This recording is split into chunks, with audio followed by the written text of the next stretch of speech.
اسی کو سلام کرتا ہوں۔ السلام علیکم ورحمۃ اللہ تعالی وبرکاتہ۔ الحمدللہ رب العالمین والعاقبۃ للمتقین والصلاة والسلام علی سید المرسلین وعلی آلہ واصحابہ اجمعین، اما بعد فقد قال اللہ تبارک و تعالی فی القرآن المجید والفرقان الحمید۔ فاعوذ باللہ من الشیطان الرجیم، بسم اللہ الرحمن الرحیم۔ یا نساء النبی لستن کأحد من النساء، صدق اللہ مولانا العظیم وبلغنا رسولہ النبی الامین المتین المبین المکین الکریم، ونحن علی ذلک لمن الشاہدین والشاکرین والحمدللہ رب العالمین۔ شاعر فرماتے ہیں چراغ اپنی مقدر کا جلا لو جس کا جی چاہے، چراغ اپنی مقدر کا جلا لو جس کا جی چاہے، اور مقام جسم کو اونچا بنا لو جس کا جی چاہے۔ اور یہ محفل سرور کونین کی پاکیزہ محفل ہے، یہاں رحمت برستی ہے نہا لو جس کا جی چاہے، یہاں رحمت برستی ہے نہا لو جس کا جی چاہے۔ آئیے کچھ سننے اور سنانے سے قبل ہم اور آپ مل کر اپنے آقا مولا حضور تاجدار مدینہ احمد مصطفیٰ حضرت محمد مصطفیٰ صلی اللہ تعالی علیہ وسلم کی دربار گوہربار میں درود و صلاۃ و سلام کا نذرانہ عقیدت پیش کرے اور پڑھے بآواز بلند درود پاک۔ اللہم صلی علی سیدنا شفیعنا حبیبنا طبیبنا قلوبنا مولانا ملجانا محمد بارک وسلم، صلو علیہ صلاۃ و سلام علیک یا رسول اللہ صلی اللہ تعالی علیہ وسلم۔ میں شروع سے ابھی تک لے کر دیکھ رہا ہوں کہ جو بھی حضرات آپ سے درود پاک پڑھنے کو کہتے ہیں، آپ حضرات بڑے ہی بخیلی گری سے کام انجام لے رہے ہیں، اس لیے کہ درود پاک کہ حدیث شریف میں بہت زیادہ فضیلت آئی ہے۔ اللہ کے رسول صلی اللہ علیہ وسلم ارشاد فرماتے ہیں کہ جس نے مجھ پر ایک بار درود پڑھا، اللہ تبارک و تعالی اس پر 10 رحمتیں نازل فرمائے گا، 10 درودیں بھیجے گا اور اس کے 10 گناہ کو معاف فرما دے گا۔ ایک مرتبہ درود پڑھنے کی یہ اہمیت ہے۔ اور آگے آقا علیہ السلام ارشاد فرماتے ہیں کہ کل قیامت کے دن مجھ سے زیادہ قریب وہ شخص ہوگا جو مجھ پر کثرت سے درود شریف پڑھتا ہو۔ اور اللہ کے حبیب صلی اللہ علیہ وسلم ارشاد فرماتے ہیں کہ جس نے زندگی میں مجھ پر کثرت سے درود پڑھا، اس کے مرنے کے بعد اللہ تبارک و تعالی تمام مخلوق کو یہ حکم فرمائے گا کہ تم اس کے لیے دعائے استغفار کرو، مغفرت کرو۔ درود پاک کی یہ اہمیت ہے۔ حضرت ابی ابن کعب رضی اللہ تعالیٰ عنہ ایک مرتبہ نبی کریم صلی اللہ علیہ وسلم کی دربار اقدس میں حاضر ہوئے، عرض کیا رسول اللہ، میں دعائیں کثرت سے مانگتا ہوں، اس میں سے کتنا وقت حضور پر درود کے لیے مقرر کر دیا؟ آقا علیہ السلام نے ارشاد فرمایا جو تم چاہو۔ پھر حضرت ابی ابن کعب فرماتے ہیں یا رسول اللہ، اگر چوتھائی حصہ درود کے لیے مقرر کر دوں تو میرے آقا نے کیا فرمایا کہ جو تم چاہو، اگر اس میں اور زیادہ کر دو تو تمہارے لیے اور زیادہ بہتر ہے۔ پھر ابی ابن کعب فرماتے ہیں یا رسول اللہ، توکل وقت یعنی ہر وقت درود کے لیے مقرر کر دو؟ میرے آقا نے ارشاد فرمایا اگر ایسا ہے تو اللہ تبارک و تعالی تمہارے کاموں کی کفایت فرمائے گا اور تمہارے گناہوں کو بخش دے گا۔ سبحان اللہ۔ حدیث شریف سے پتہ یہ چلا، معلوم یہ ہوا کہ جب بھی آپ سے کوئی مقرر شعرا یا جو بھی آپ سے درود پاک پڑھنے کو کہے تو آپ حضرات بخیل گیری سے کام نہ لے۔ جب بھی اپنے آقا پر درود پاک پڑھنے کا کہا جائے تو جھوم جھوم کر بلند آواز سے درود پاک کا نذرانہ عقیدت پیش کرے اور اپنی خالی جھولیوں کو رحمتوں اور برکتوں سے نوازتے رہے۔ اس لیے ایک مرتبہ اور حصول برکت کے لیے درود پاک پڑھیں۔ اللہم صلی علی مولانا ملجانا محمد بارک وسلم، صلو علیہ صلاۃ و سلام علیک یا رسول اللہ صلی اللہ تعالی علیہ وسلم۔ آئیے نعت پاک کے چند اشعار کلام الامام امام الکلام کلام اعلیٰ حضرت کی چند اشعار دعاؤں کے ساتھ ملاحظہ فرمائے۔ اس کے بعد شادی خانہ آبادی کے موقع پر کچھ اشعار آپ تک پہنچاؤں گا۔ ایک مرتبہ مچل کر کہہ دیجئے سبحان اللہ، دونوں ہاتھوں کو فضا میں اٹھا کر کہہ دیجئے یا رسول اللہ یا حبیب اللہ۔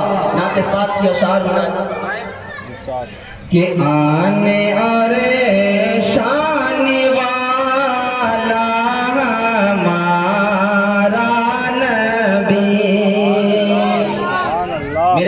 مل کر آپ بھی پڑھیں گے ہمارا نبی تو پڑھنے کا ثواب بھی ملے گا، حضرت حسان بن ثابت رضی اللہ تعالیٰ عنہ کی سنت پر عمل ہوتا رہے گا۔ کہہ دیجیے سبحان اللہ کہ آنے اور شان والا ہمارا نبی غیب داں کملی والا ہمارا نبی اے آمنہ کا دولارا ہمارا نبی کہ سب سے اعلیٰ والا ہمارا نبی،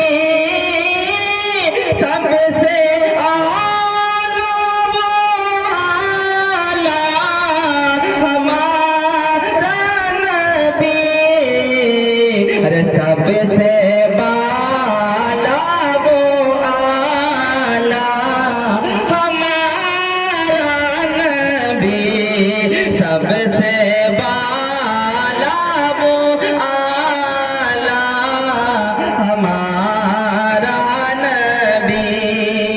اور حضرات بہت ہی پیارا بند دعاؤں کے ساتھ سماعت فرمائیں کہ جن کے صدقے میں پلتی ہے یہ کائنات، اللہ نے اس کائنات کو میرے نبی کے صدقے میں بنایا اور جو کھلا رہا ہے میرے نبی کے صدقے میں کھلا رہا ہے۔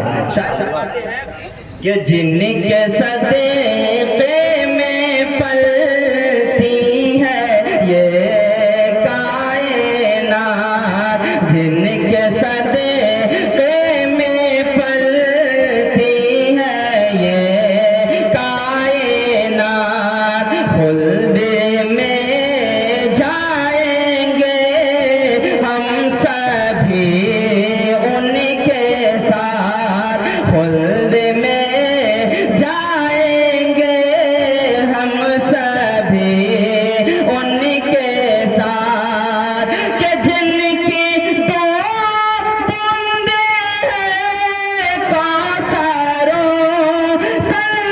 سلسبیل، جن کی دو بوندیں ہیں کوثر و سلسبیل، ہے وہ رحمت کا دریا ہمارا نبی، ہے وہ رحمت کا دریا ہمارا نبی۔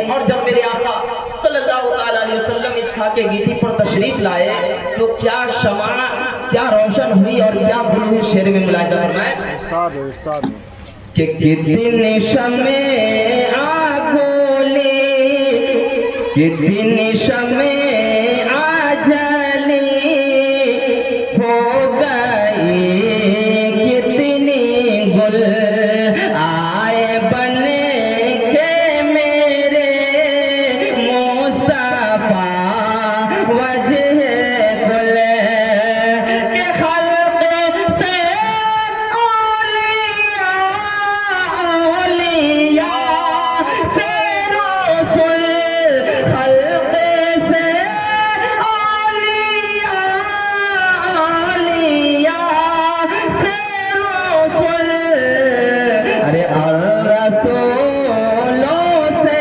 اعلیٰ ہمارا نبی،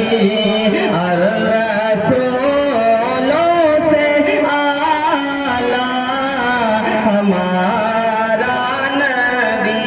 اور رات آخری شعر ملاحظہ فرمائیں کہ چھوڑ کر ان کے روضے کو نہ جائیے، صدقہ پنجتن ہر گھڑی کھائیے، صدقہ پنجتن ہر گھڑی کھائیے، اور کون دیتا ہے دینے کو